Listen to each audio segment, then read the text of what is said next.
bag na bigat mga auntie. Agrakit tayo manin kasano. Nagsapa nga si Mang Puet, ito yung anak ko, tabik apa ko, nagsapa mo ti call time tayo photoshoot para ti Mr. and Miss Intramurals. At dahil nga kimatok si Josa, hindi namin siya nagamit, nag-tricycle kami papunta sa school. Kasano? Super angrag pagdangpad di eskwelahan, Jarno.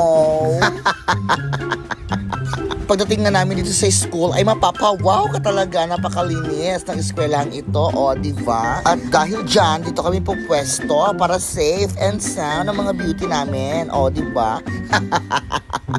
Nandito na nga rin ang ibang mga candidate at syempre ang mga supportive teachers at chairman ng pageant na ito.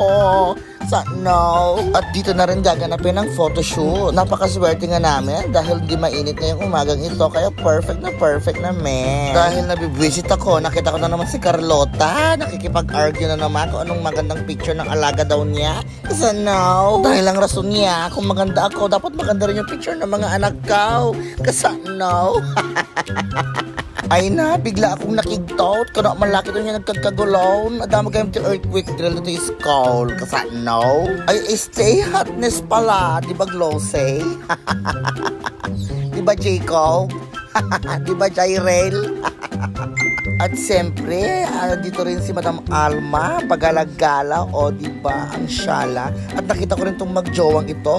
Very supportive talaga, ang sweet ni men. And finally, nag-start na i-photoshoot ang aking mga alaga. O ayan, ang gagwapo at ang cute, diba? Mga grade 7 and grade 8 pa lang yan. Saan ka pa? Oops, baka makalimutan ko, insert Glossy Merit. O ayan. So true lang mga auntie, sa ganitong mga pageant, hindi mawawala dyan ang mga supportive makeup artists and handlers. And especially mga parents and sa mga teachers natin. O, diba?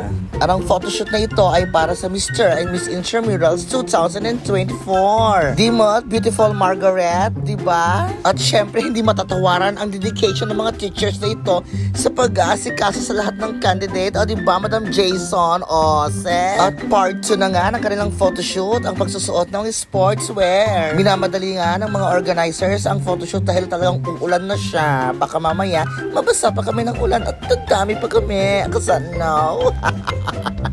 Ay na, kitain nyo ni Carlota. Masiksikuranan, tama lang ang magpupotoshoot siya, anak na kanaon.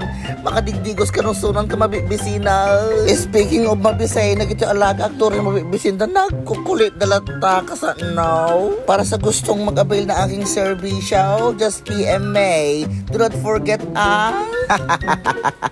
At tapos na nga ang photoshoot, pagod na ang lahat, pero smile pa rin, di ba teacher? Kasanaw. Thank you very much sa uulitin.